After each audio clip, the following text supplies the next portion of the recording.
Despite what my hat might tell you, I've never been to Canada. Heathcliff is a comic strip created by George Gately, and in this video we'll be talking all about him.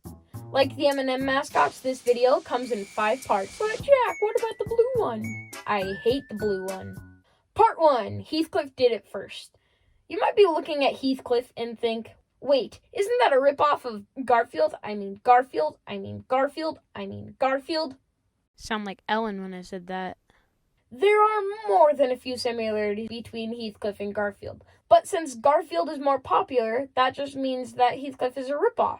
But that's just not the case.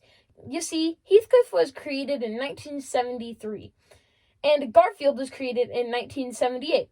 That's right, the same year as Puff the Magic Dragon. You didn't think I'd bring that back, did you? I have no idea why Garfield is more successful.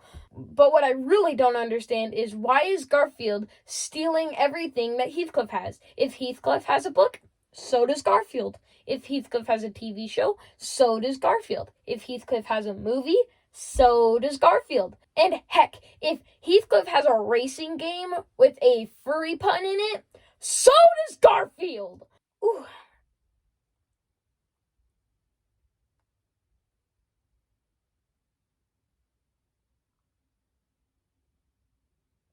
Part 2, the comic strip. Heathcliff is in the same sort of style as Dennis the Menace or Family Circus. That is, that they're all one-panel comic strips. Sometimes it works, and sometimes there's this thing that I like to call Garbage Ape Syndrome. There is a character in Heathcliff called Garbage Ape, and every time he's in a comic strip, it never makes sense. Now, even if Garbage Ape isn't in a comic strip, it can still suffer from Garbage Ape Syndrome. Like this, or all of these.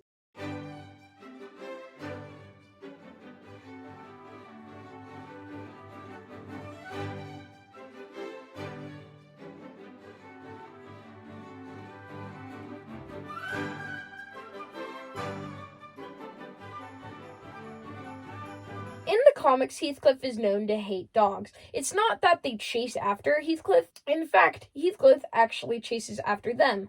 That's why he's such good friends with the dog catcher. Heathcliff also has this thing where he wears helmets for things he wants, like ham, or peas, or gravy, or man. This comic's so stupid. And I can't forget about the fish hats. Oh boy, the fish hats. It's kind of hard to explain, so just here's a few of them. Got time to read them? Okay, next one. It is often hinted at that Garfield is a mob boss. Did I just say Garfield? I meant Heathcliff. Which, I love that idea, but at what point does this comic stop getting so weird? Part 3, Pops. Pops is Heathcliff's dad, and he is a felon. And I mean felon. You see, Heathcliff is wanted by the police, but whenever they see him, they just give out a sarcastic joke. But Pops is in prison, which means he did something way worse. Part of my theories of why he's in prison is because of tax evasion and credit card fraud. Wait, it all makes sense now.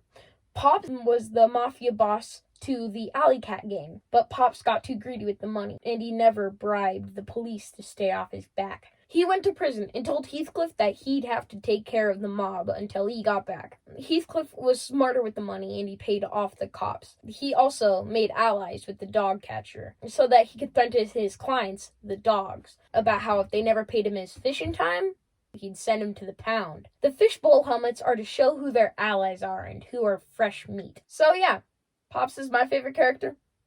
Speaking of Part 4, the characters. We've already talked about Heathcliff and his dad, but what about all the other ones? Grandma Nutmeg is Heathcliff's very loving owner and is also the adopted parent to Iggy. Grandma Nutmeg is known to love Heathcliff a little too much. There's Grandpa Nutmeg, who acts like he hates Heathcliff, but really he loves him and lets him sit on his head. My cat would never let me do that. Look what they did just by me picking her up.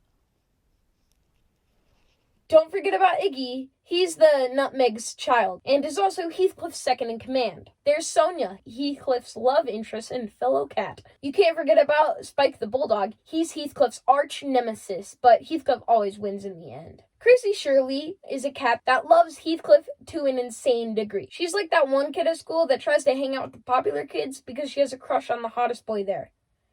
And they normally look like this. Many of you won't get that joke because that's my sister. Me as the younger brother, I am obligated to make fun of her at every point I can. Part 5. What did we learn?